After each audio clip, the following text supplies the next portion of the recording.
हरे कृष्णा। आज की भगवद गीता क्लास में आप सबका हार्दिक स्वागत है। आज हम पढ़ेंगे भगवद गीता अध्याय 4 श्लोक संख्या 11। ये यथा मां प्रपद्यन्ते तांस्तथैव भजाम्यहम् मम वर्त्मानुवर्तन्ते मनुष्या पार्थ सर्वशः।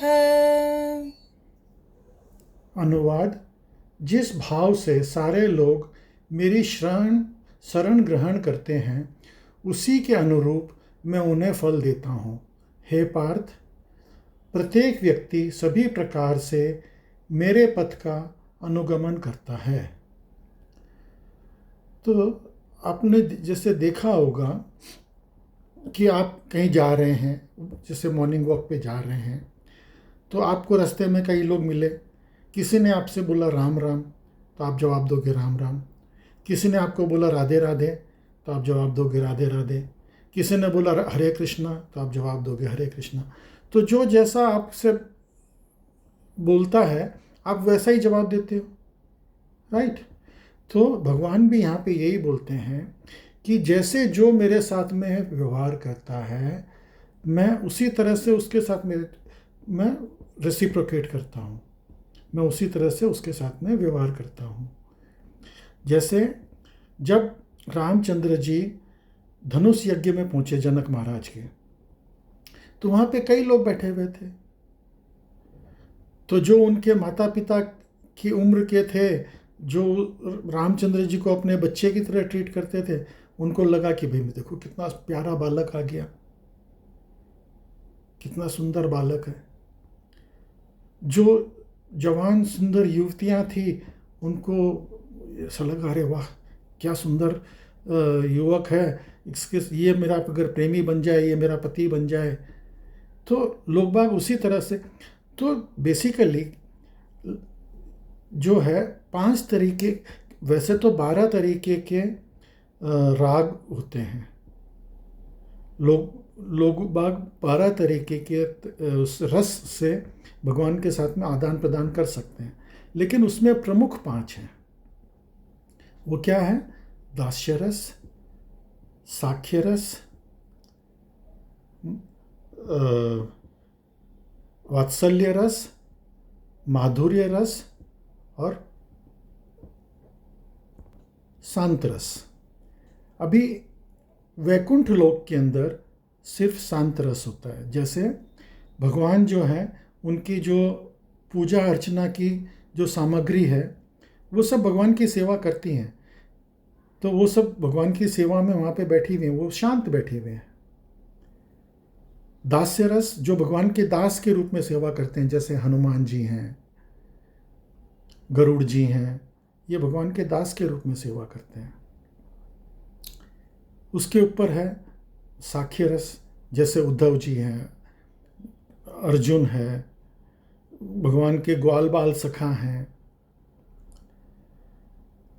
वात्सल्य रस जैसे कि जो उनके माता पिता हैं, नंद बाबा, यशोदा मैया, देवकी, वसुदेव जी, या राम रूप के अंदर दशरथ जी, कौशल्या माता, तो वात्सल्य रस, रोहिणी माता, और माधुर्य रस जो सखियाँ थी, गोपियाँ थी, राधा रानी, तो ये सब माधुर्य रस में। तो वैसे तो हम लोग सब भगवान के दास ही हैं, जीवेरा स्वरूप है कृष्णेरा नित्य दास, लेकिन उस दास में भी हम लोग अपनी कैटेगरी, हम लोग जैसे भगवान से जिस तरह से हम लोग व्यवहार करना चाहते हैं, भगवान भी उसी तरह से हमारे साथ में व्यवहार करते हैं। जैसे हम लोग एक दूसरे को ग्रीटिंग्स करते हैं, तो जैसे जो बोलते हैं वैसा ही वो जवाब देते हैं, वैसे ही भगवान जो है हम लोग जैसे उनके साथ में व्यवहार करना चाहते हैं, भगवान भी उसको अपना आज्ञा देते हैं, हाँ ठीक है करो। वो बड़े खुश होते हैं उसके हिसाब से करने में। तात्पर्य पढ़ेंगे। प्रत्येक व्यक्ति कृष्ण को अपने विभिन्न स्वरूपों में खोज रहा है। भगवान कृष्ण को अंश उनके निर्विशेष ब्रह्म ज्योति तेज में तथा प्रत्येक वस्तु के कण कण में रहने वाले सर्वव्यापी परमात्मा के रूप में अनुभव किया जाता है। लेकिन कृष्ण का पूर्ण साक्षात्कार तो उनके शुद्ध भक्ति कर पाते हैं। फलत कृष्ण प्रत्येक व्यक्ति की अनुभूति के विषय में और इस तरह कोई भी और सभी अपनी अपनी इच्छा के अनुसार तुष्ट होता है। दिव्य जगत में भी कृष्ण अपने शुद्ध भक्तों के साथ दिव्य भाव से विनिमय करते हैं, जिस तरह की भक्त उन्हें चाहता है। कोई एक भक्त कृष्ण को परम स्वामी के रूप में चाह सकता है, दूसरा अपने सखा के रूप में, तीसरा अपने पुत्र के रूप में और चौथा अपने प्रेमी के रूप में। कृष्ण सभी भक्तों को समान रूप से उनके प्रेम की प्रगाढ़ता के अनुसार फल देते हैं। अभी जैसे कृष्ण जो है कंस के धनुष यज्ञ में गया, तो कंस भी वहाँ पे बैठा हुआ था। कंस को लगा ये मेरा काल आ गया। जो चाणूर मुष्टिक ये जो लड़ने वाले जो युद्ध वहाँ पे मल्लाह थे, उनको लगा हमारा काल आ गया है। तो भगवान उसी तरह से उनसे रेसिप्रोकेट करते हैं। उनकी जैसी भावना, जाकी रही भावना जैसी प्रभु मूरत देखी तिन तैसी। रामायण में भी यही बताया है कि आपकी जैसी भावना होगी भगवान वैसा ही आपके साथ में करेंगे। दूसरा अपने सखा के रूप में, तीसरा अपने पुत्र के रूप में और चौथा अपने प्रेमी के रूप में। कृष्ण सभी भक्तों को समान रूप से अपने प्रेम की प्रगाढ़ता के अनुसार फल देते हैं। भौतिक जगत में भी ऐसा ही विनिमय की अनुभूतियाँ होती है और वे विभिन्न प्रकार के भक्तों के अनुसार भगवान द्वारा समभाव से विनिमय की जाती है। शुद्ध भक्त यहाँ पर दिव्य धाम में भी कृष्ण का आनंद प्राप्त कर सकते हैं, किंतु जो निर्विशेषवादी हैं और जो जीव आत्मा के अस्तित्व को मिटाकर आध्यात्मिक आत्मघात करना चाहते हैं, कृष्ण उनको अपने तेज में लीन करके उसकी सहायता करते हैं। ऐसे निर्विशेष सच्चिदानंद भगवान को स्वीकार नहीं करते। फलत वे अपने व्यक्तित्व को मिटाकर भगवान की दिव्य सगुण भक्ति के आनंद को प्राप्त नहीं कर पाते। तो जो आदमी निर्गुण से प्रेम करता है, भगवान उसको अपने ब्रह्म ज्योति में मिला लेते हैं। अब ब्रह्म ज्योति क्या है? अभी आप समझो एक बहुत ही बढ़िया 5 स्टार होटल है, उसके अंदर बहुत बढ़िया सब सुविधा है, एक रूम है, उसके अंदर खूब प्रकाश भरा हुआ है, आप उसके अंदर हो, लेकिन आपको उसमें और कुछ दिखाई नहीं दे रहा। जैसे आप दिन के 12 बजे सूर्य की तेज गर्मी की रोशनी के अंदर, उष्मा के अंदर अगर आप जाते हो तो आपकी आंखें चुंधिया जाती है, आपको कुछ दिखाई नहीं देता। ऐसे में आप कितनी देर वहाँ पे रह सकते हो? आप थक करके तुरंत छाँव में कहीं जाने की कोशिश करोगे या उस रूम से बाहर निकलने की कोशिश करोगे, उस 5 स्टार होटल के रूम से। तो तब जा कर के क्या होगा? ये ब्रह्म ज्योति वैसा ही है कि हम बोलते हैं हम ज्योत से ज्योत में मिल जाएंगे भगवान की। वो पॉसिबल नहीं है, हम उसके अंदर मिल नहीं सकते और हम वहाँ पे थक जाएंगे क्योंकि हमको वहाँ पे कुछ दिखाई नहीं देगा। आगे पढ़ेंगे। उनमें से कुछ जो निर्विशेष सत्ता में दृढ़तापूर्वक स्थिर नहीं हो पाते, वे अपने कार्य करने की समस्त इच्छाओं को प्रदर्शित करने के लिए इस भौतिक क्षेत्र में वापस आते हैं। उन्हें वैकुंठ लोक में प्रवेश करने नहीं दिया जाता, किंतु उन्हें भौतिक लोक के कार्य करने में अवसर प्रदान किया जाता है। तो भगवान के धाम में जाने के लिए एक ही तरीका है, बड़े भाग मानुष तन पावा, सुर दुर्लभ सब ग्रंथन गावा। वापस हम मनुष्य देह में आ सकते हैं, लेकिन वहाँ से आगे हम भगवान के धाम में जाने का रास्ता नहीं है। वहाँ से वापस हम मनुष्य देह में आकर के फिर प्रयास करके भगवान के धाम में जाना पड़ेगा। भगवान के धाम में जाने का एक ही रास्ता है, वो है मनुष्य का जीवन, जहाँ पे हम अपनी भक्ति को पूर्ण करके भगवान के धाम में जा सकते हैं। जो सकाम कर्मी हैं, भगवान उन्हें यज्ञेश्वर के रूप में उनके कर्मों का वांछित फल देते हैं। जो योगी हैं और योग शक्ति की खोज में रहते हैं, उन्हें योग शक्ति प्रदान करते हैं। दूसरे शब्दों में प्रत्येक व्यक्ति की सफलता भगवान की कृपा पर आश्रित रहती है और समस्त प्रकार की आध्यात्मिक विधियाँ एक ही पथ में सफलता की विभिन्न कोटियां हैं। अतः जब तक कोई कृष्ण भावनामृत में सर्वोच्च स्थिति तक नहीं पहुंच जाता, तब तक सारे प्रयास अपूर्ण रहते हैं, जैसा कि श्रीमद् भागवतम में कहा गया है। अकर्म सकर्मो वा मोक्ष कामी उदारदी तीव्रेन भक्ति योगेन भजते पुरुषम परम। कि आपको अगर बहुत सारी कामनाएं हैं, अगर आपको कोई कामना ही नहीं है, अकाम, या आपको जो है मोक्ष की कामना है, आपको कुछ भी कामना है, तो उसका एक ही तरीका है, तीव्रेन भक्ति योगेन। आप भगवान की भक्ति करो। हर चीज़ का एक ही इलाज है, भगवान की भक्ति। आपकी बहुत सारी कामना है, भगवान आपकी कामना पूरी करेंगे। आपकी कोई कामना नहीं है, भगवान आपको भक्ति दे देंगे। और आपको मोक्ष की कामना है, तो भगवान ही मोक्ष दे सकते हैं। देवताओं द्वारा दी गई कोई भी चीज़ परमानेंट नहीं है। परमानेंट तो वही है जो भगवान के द्वारा दी गई है। इसलिए भगवान की भक्ति में ही लगना सर्वश्रेष्ठ है। अगला श्लोक पढ़ेंगे।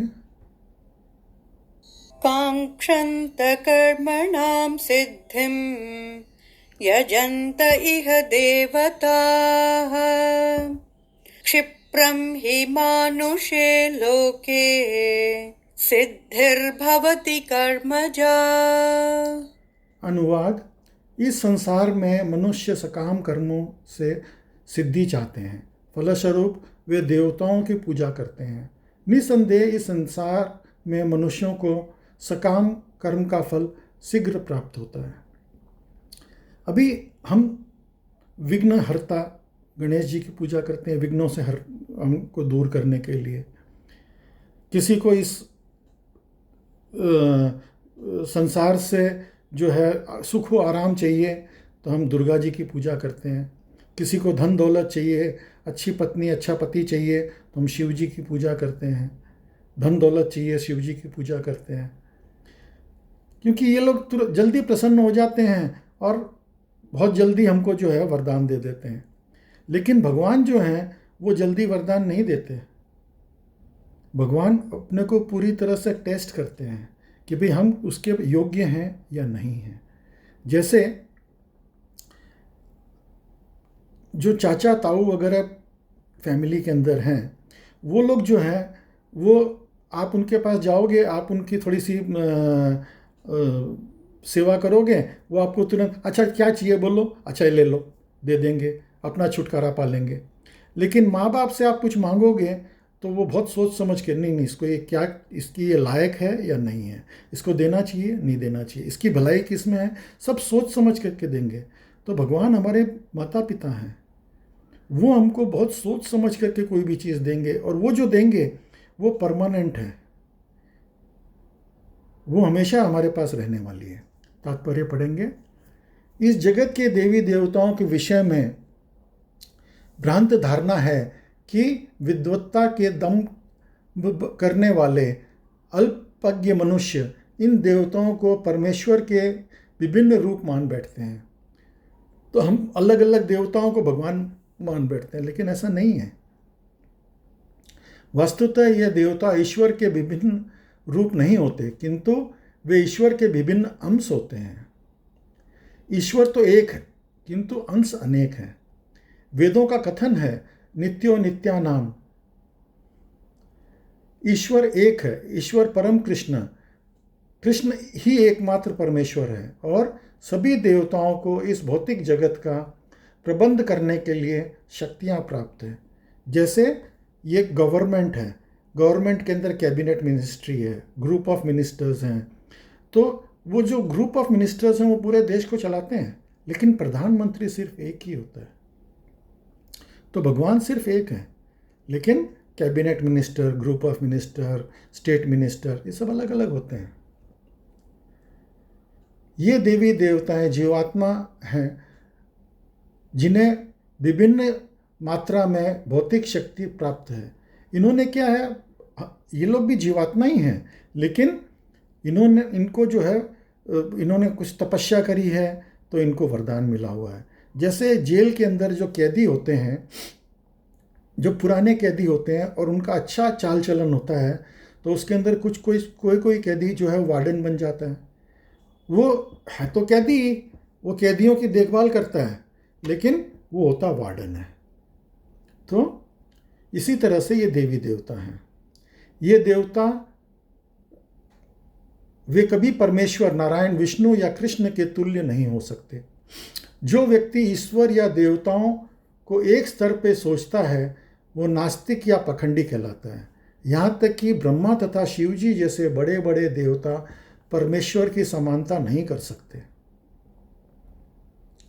वास्तव में ब्रह्मा तथा शिव जैसे देवता द्वारा भगवान की पूजा की जाती है, तो भी आश्चर्य की बात नहीं है। ये अनेक मूर्ख लोग मनुष्य के नेताओं की पूजा उन्हें अवतार मानकर करते हैं। अभी आपने देखा होगा कि भगवान जो हैं नंद महाराज की जूते अपने सर पे उठा करके, नंद महाराज कहीं जा रहे थे तो भगवान छोटे से बालक के रूप में नंद महाराज के जूते अपने सर पे उठा करके लाके नंद महाराज को पहना दिया। इसका मतलब ये नहीं कि जो है नंद महाराज उनके पिता हैं, लेकिन ऐसा नहीं कि वो उनसे भी उनके भी भगवान हैं। तो भगवान जो है अपने भक्तों की गाथा के लिए, अपने भक्तों की बड़ाई के लिए, जैसे शिव जी की पूजा करते हैं रामचंद्र जी रामेश्वरम, तो लोग बाग बोलते हैं कि शिव जी से वो आज्ञा ले रहे हैं रावण की वध करने के लिए। नहीं, ऐसा नहीं है।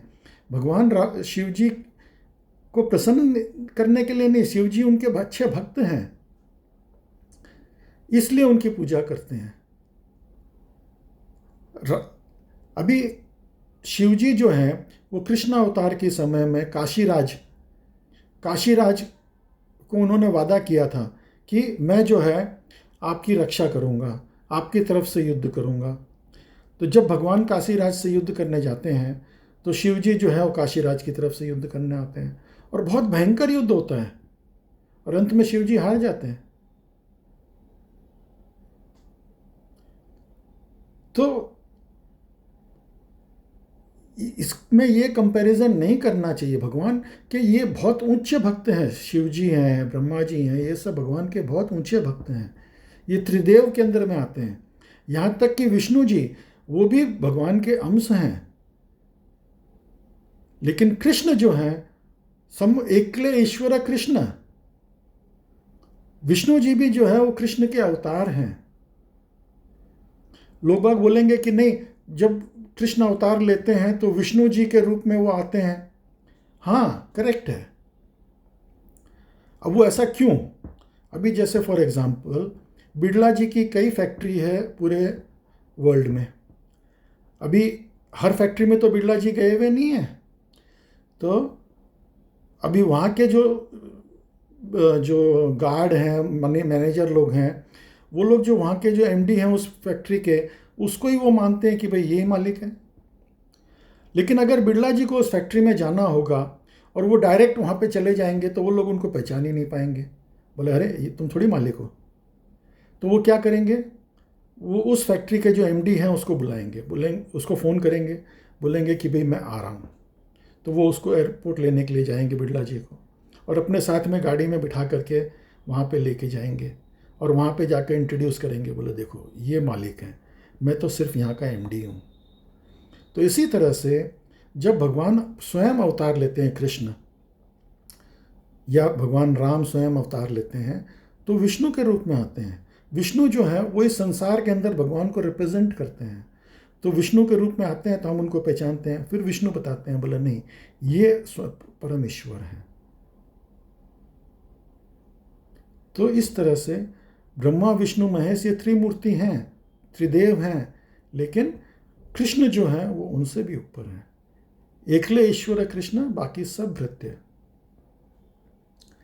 तो भी आश्चर्य की बात ये, आगे पढ़ेंगे, तो भी आश्चर्य की बात यह है कि अनेक मूर्ख लोग मनुष्यों के नेताओं की पूजा उनके अवतार मानकर करते हैं। ये देवता पद इस संसार के शक्तिशाली मनुष्य या देवताओं के आस्था है, लेकिन नारायण, विष्णु और कृष्ण जैसे भगवान इस संसार के नहीं हैं।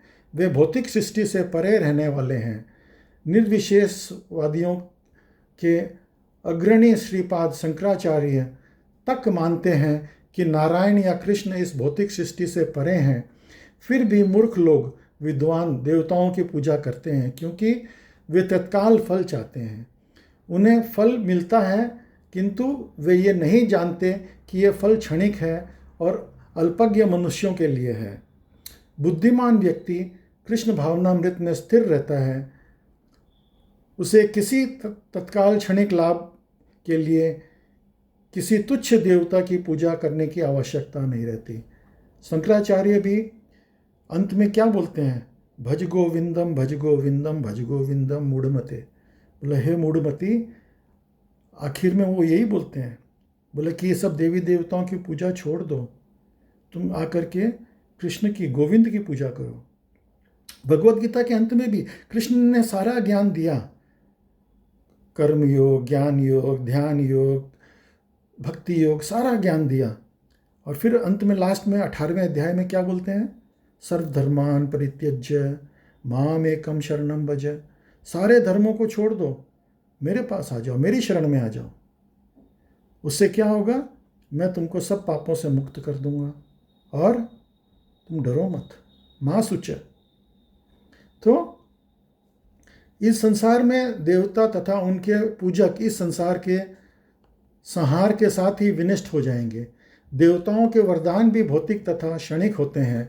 ये भौतिक संसार तथा इनके निवासी, जिनमें देवता तथा उनके पूजक भी सम्मिलित हैं, विराट सागर में बुलबुलों समान हैं। किंतु इस संसार में मानव समाज क्षणिक वस्तुओं तथा संपत्ति, परिवार तथा भोग की सामग्री के पीछे पागल रहता है। ऐसे क्षणिक वस्तुओं को प्राप्त करने के लिए लोग देवताओं की या मानव समाज की शक्तिशाली व्यक्तियों की पूजा करते हैं। यदि कोई व्यक्ति किसी राजनीतिक नेता की पूजा करके संसार में मंत्री पद प्राप्त कर लेता है तो वह सोचता है कि उसको महान वरदान प्राप्त कर लिया है। इसलिए सभी व्यक्ति तथाकथित नेताओं को साष्टांग प्रणाम करते हैं। अभी किसी नेता की आप आराधना करके, पूजा करके आपने मंत्री पद प्राप्त कर भी लिया तो क्या होगा? अगले इलेक्शन में आप फिर से हट जाओगे। अगर नहीं जीते तो फिर क्या होगा? ये परमानेंट नहीं है। ये जिससे वो क्षणिक वरदान प्राप्त कर सकें और सचमुच उन्हें ऐसी वस्तुएं मिल भी जाती है, ऐसे मूर्ख व्यक्ति इस संसार को कष्ट के स्थायी निवारण के लिए कृष्ण भावनामृत में अभिरुचि नहीं दिखाते। वे सभी इंद्रिय भोग के पीछे दीवाने रहते हैं और थोड़े में इंद्रिय सुख के लिए वे शांति प्रदान जीवों की पूजा करते हैं, जिन्हें देवता कहते हैं। यह श्लोक इंगित करता है कि विरले लोग ही कृष्ण भावनामृत में रुचि लेते हैं। अधिकांश लोग, भौतिक लोग, भोग में रुचि लेते हैं। फलस्वरूप किसी न किसी शक्तिशाली व्यक्ति की पूजा करते हैं। अभी हर आदमी डायमंड में इंटरेस्टेड नहीं होता है। लोग बाग कांच के टुकड़े के पीछे भागते हैं, artificial American diamond. Real diamond जो है जौहरी उसको पहचानता है। तो हम लोग को ये आर्टिफिशियल डायमंड के पीछे न जा कर के रियल डायमंड के पीछे जाना चाहिए। इसी में हमारे जीवन की सार्थकता है। यही भगवत गीता में भगवान बोलते हैं। तो आज की क्लास में आप सब सम्मिलित हुए, उसके लिए बहुत बहुत धन्यवाद। हरे कृष्णा।